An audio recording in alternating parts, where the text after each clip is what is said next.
Polisi tidur di Sunter, Jakarta Utara celakakan warga. Baru semalam dibangun, besoknya langsung dibongkar. Anggaran keluar percuma. Gak bener, emang jago soal proyek bongkar pasang. Tadi pagi saya posisi dari arah lampu merah Jubilee. Itu ada empat sih posisi tidur. Dua saat ini sudah dibongkar, sisa dua lagi. Nah itu pagi itu saya sempat kaget. Jadi nggak setuju masa Nggak setuju dan nggak efektif. Laporan dari masyarakat ada kecenderungan tiap malam libur ada kegiatan balap liar. Setelah dievaluasi ternyata memang ketinggiannya mungkin agak sedikit tinggi ya kan, sehingga dilakukan perbaikan-perbaikan. Tapi tetap saja sedih saya melihat nasib warga Jakarta yang menjadi saksi kehancuran kotanya. Mereka yang memilih Anies harusnya malu karena dari dulu pun seharusnya mereka tahu Anies Baswedan parah sekali. Tingkat memalukannya level dewa.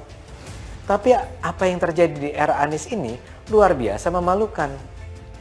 Kesalahan demi kesalahan dengan tingkat kebodohan yang tinggi terus dilakukan.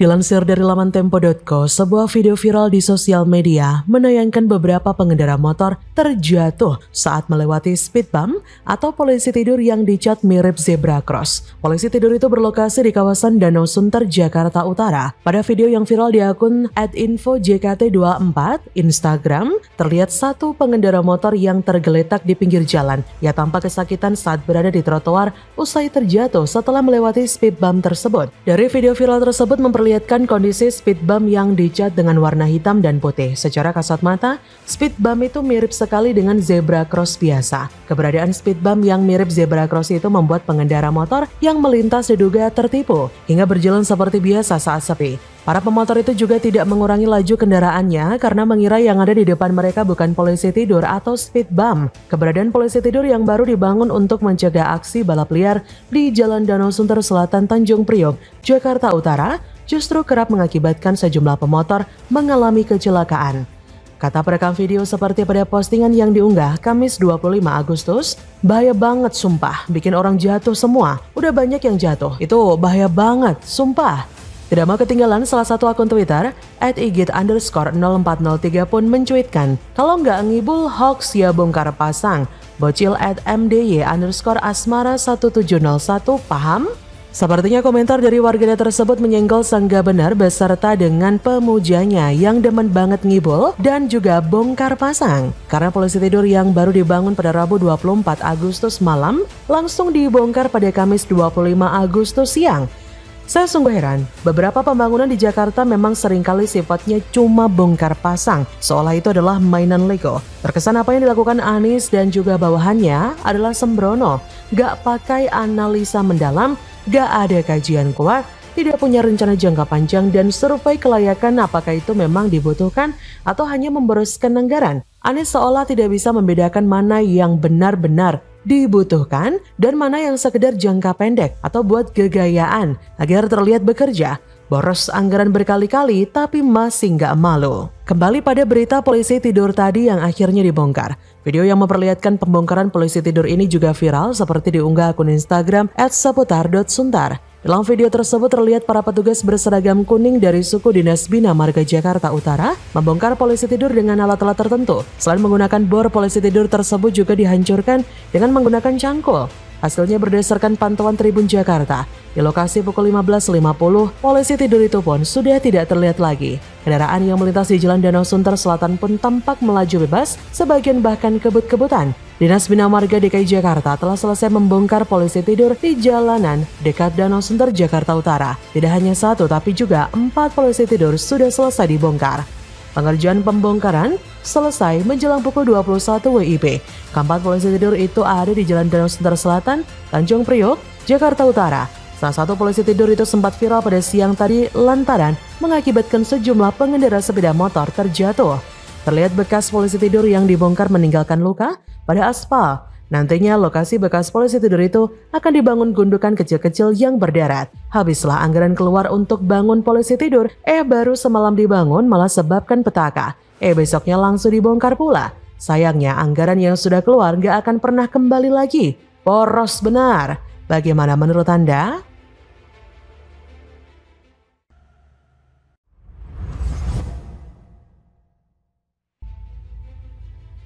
Bukan hanya honor, setelah goyang istana, Farel Prayoga dibanjiri hadiah-hadiah dari Jokowi dan Kemenkumham. Ditulis oleh tim redaksi jurnal, dikutip dari berbagai sumber. Pada hari Rabu 17 Agustus 2022 lalu, Istana Merdeka digoyang oleh suara emas Farel Prayoga, penyanyi cilik asal Banyuwangi. Farel Prayoga sukses menjadi bintang tamu di panggung Istana Merdeka saat sesi hiburan acara upacara HUT RI ke-77. Suara merdu Farel Prayoga menyanyikan lagu dangdut Jawa berjudul Ojo Dibandingke, membuat presiden dan tamu presiden merasa terhibur. Bukan hanya sukses menghibur Jokowi dan para tamu undangan, Farel Prayoga juga digadang-gadang sebagai penerus Denny Caknan masa mendatang. Meskipun bocah berbakat asal Banyuwangi tersebut kini sukses merambah karir di dunia hiburan, ia tidak lupa dan tidak meninggalkan kewajibannya sebagai pelajar sekolah dasar. Farel Prayoga mengaku tetap bersekolah untuk bisa mencapai cita-citanya, bukan hanya mengantongi honor pemanggung sebagai penyanyi. Farel Prayoga juga dapat hadiah dari Jokowi. Hadiah apa yang diberikan Jokowi untuk Farel Prayoga? Dikutip dari jatimnetwork.com, dari portal jember.com, pada artikel berjudul, Farel Prayoga sukses hibur Jokowi saat upacara HUT RI. Presiden beri hadiah ini. Farel, masa nggak dipakai sih? Berikut ini informasi tentang Farel Prayoga yang dapat hadiah dari Jokowi usai manggung di Istana Merdeka saat upacara HUT RI ke-77 pada tanggal 17 Agustus 2022 lalu.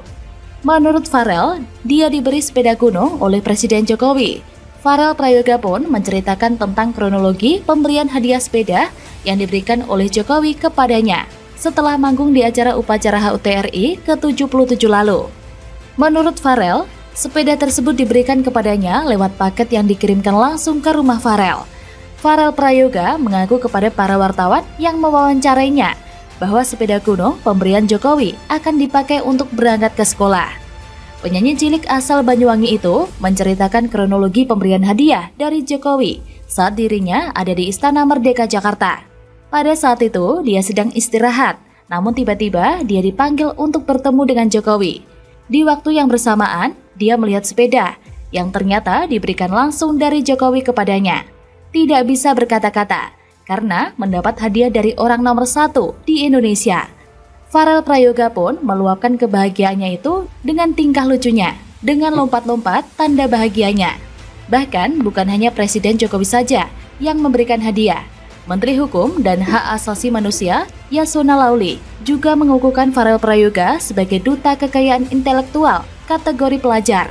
Penyanyi cilik asal Banyuwangi itu dinilai berpotensi membantu pemerintah dalam mengkampanyekan kekayaan intelektual. Yasona telah menyerahkan surat pencatatan dengan nomor EC 00220225446 kepada Farel. Dokumen itu merupakan pencatatan karya cipta dengan judul ciptaan, penampilan sebagai penyanyi cilik pada acara upacara perayaan ulang tahun kemerdekaan RI ke-77 di Istana Negara. Surat pencatatan yang diterima Farel masuk dalam jenis pentas musik berdasarkan Undang-Undang Nomor 28/2014 tentang Hak Cipta.